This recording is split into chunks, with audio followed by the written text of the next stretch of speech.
La sauvegarde des données n'est pas une option, c'est une nécessité.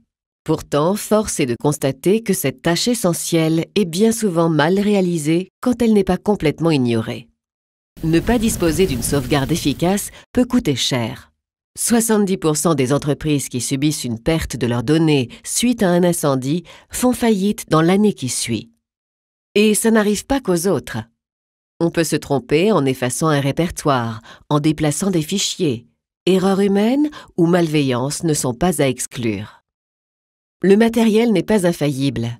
Les disques durs fatiguent, un jour les données deviennent irrécupérables.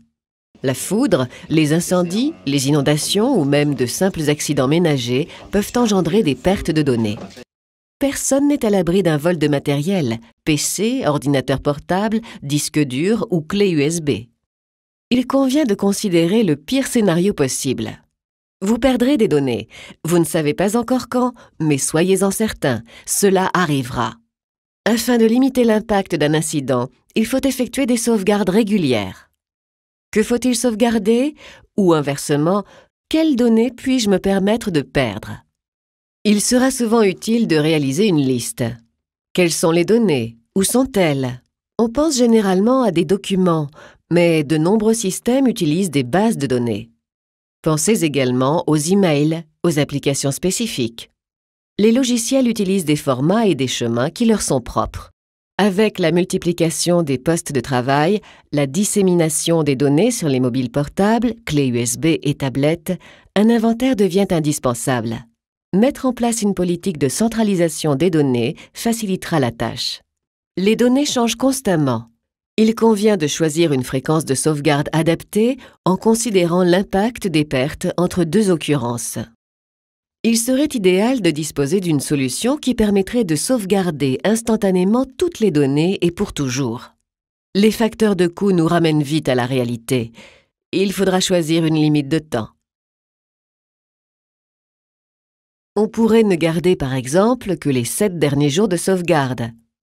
Cependant, si des données étaient effacées accidentellement ou suite à une malveillance et que personne ne remarquait leur perte avant 7 jours, on ne pourrait plus les récupérer. On peut par exemple conserver une sauvegarde hebdomadaire pendant le mois en cours et à la fin du mois n'en garder qu'une mensuelle, en plus des dernières sauvegardes journalières, et ainsi revenir en arrière de semaine en semaine et de mois en mois. Il est important d'adopter une stratégie de sauvegarde qui répond aux exigences de l'entreprise. Les volumes de sauvegarde peuvent rapidement devenir conséquents. On peut cependant les réduire en utilisant des algorithmes de compression ou se contenter de ne sauver que les données qui ont évolué d'une sauvegarde à une autre. Ce sont les sauvegardes différentielles ou incrémentales. Sachant ce qu'il faut sauvegarder et quand le faire, il convient de choisir le moyen le plus approprié.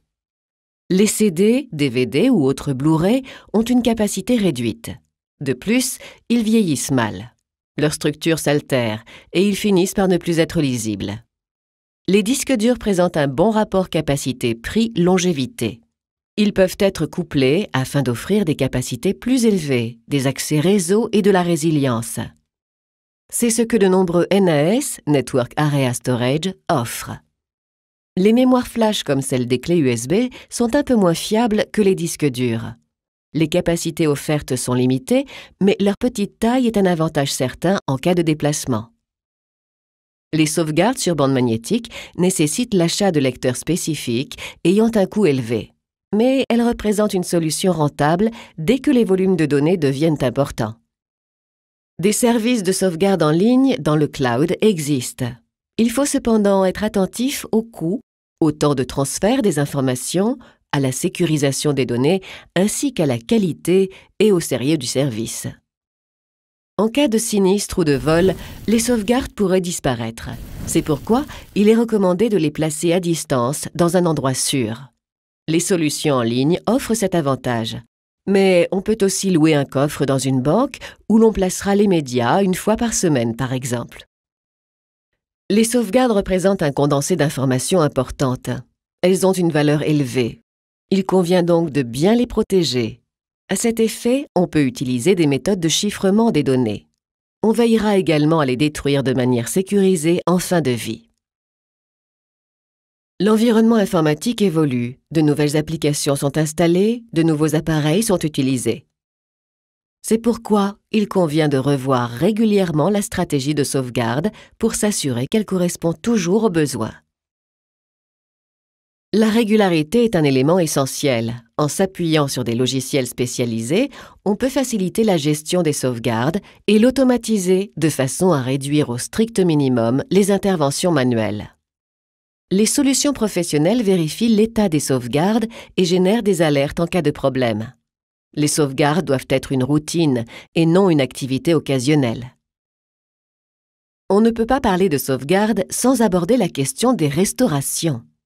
Il est essentiel de procéder à des restaurations totales ou partielles à partir des sauvegardes. Ainsi, on pourra récupérer des fichiers individuels, des bases de données ou restaurer des systèmes entiers dans des environnements de test. Cela permettra de vérifier la pertinence des sauvegardes et de disposer de procédures éprouvées en cas de besoin.